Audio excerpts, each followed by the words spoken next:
Hello friends, आप देख रहे हैं डीडी के दिल दहला देने वाली कहानियाँ। तो चलिए बढ़ते हैं आज की कहानी की ओर। आज आपको अपनी जिंदगी से जुड़ा एक किस्सा बताने जा रहा हूँ जो कि सत्य घटना पर आधारित है। बात उस समय की है जब मैं 8 साल का था। मैं अपने छोटे बहन भाई के साथ गर्मियों की छुट्टियों में अपने ननिहाल गया हुआ था। सहारनपुर जिले के एक छोटे से गांव में मेरा ननिहाल था। हम सब भाई बहन दिन भर खूब धमाल करते, खाते पीते, पर जैसे ही शाम होने को आती पूरे गांव में एक अजीब सा सन्नाटा छा जाता। हम सभी बहन भाई को शाम के बाद घर से बाहर जाने की इजाजत नहीं थी। कई बार नाना नानी से पूछने की कोशिश की पर निराशा ही हाथ लगी। ज्यादा जोर देने पर मामा ने बताया कि गांव के बाहर एक शापित पीपल का वृक्ष है जो काफी पुराना है, जिस पर भूतों का बसेरा है। कई लोग उसका शिकार होकर या तो पागल हो चुके हैं या मर गए हैं। ये सुनकर हम सबकी सांसें अटक गई। पूरी रात डर में बीती, पूरी रात करवटें बदलते हुए बीती। जब कभी उस पीपल के वृक्ष के बारे में सोचता तो शरीर में एक सिहरन सी दौड़ जाती। सोचकर ही मन में एक अजीब सा डर पैदा होता है। खैर दिन बीतते गए, छुट्टियां खत्म होने को आई। छुट्टियां खत्म होने में 4-5 दिन बाकी थे। एक दिन भरी दोपहरी में मैं और मेरे मामा का लड़का किसी काम से कुछ सामान लाने के लिए दुकान पर गए। सामान लेकर लौट रहे थे कि एक कुत्ता पीछे लग गया। कुत्ते से बचने के लिए हम दोनों दौड़ने लगे। दौड़ते दौड़ते उस पीपल वाले रास्ते पर पहुंच गए। जब ये पता चला तो पैरों के नीचे से जमीन खिसक गई।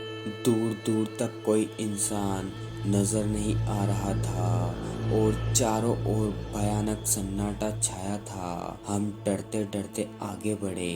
दूर से ही पीपल के उस वृक्ष को देखा। कितना भयानक, घना और डरावना दिखाई दे रहा था।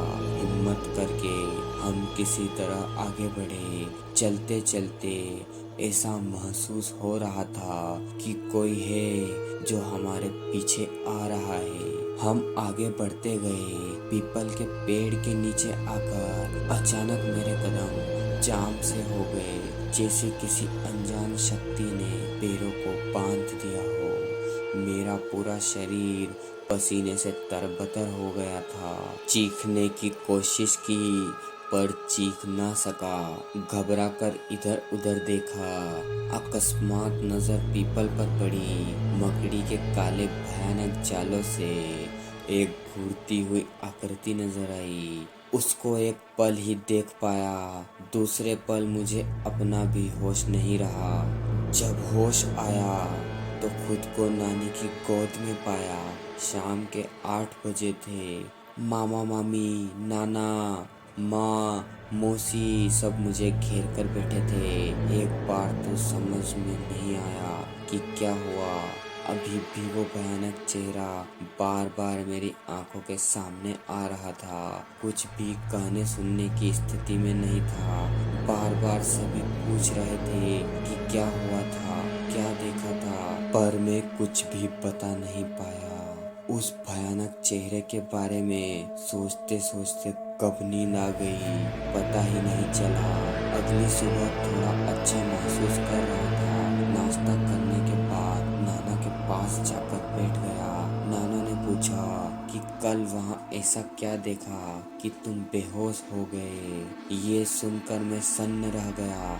नाना ने बताया कि तुम्हारे मामा के लड़के ने घर आकर बताया कि तुम जमीन पर गिर गए थे। तुम्हारे मामा तभी भागे भागे गए और तुम्हें घर लेकर आए। जब तुम्हें घर लेकर आए तो तुम बेहोश थे। तुम्हें कोई सूध नहीं थी। शाम को किसी से झगड़ा लगवाया, तब जाकर तुम्हें होश आया। उस घटना को लेकर मैं बहुत डर गया था। कुछ दिन बाद हम भाई बहन माँ अपने घर आ गए, पर वो घटना सालों से मेरे जहन में रही। आज उस घटना को 20 साल हो चुके हैं। जब भी उसके बारे में सोचता हूँ तो एक सिहरन सी पूरे शरीर में दौड़ जाती है। तो दोस्तों, आपको कहानी कैसी लगी कमेंट में ज़रूर बताएं। वीडियो को लाइक करें और चैनल को भी अभी सब्सक्राइब कर लें।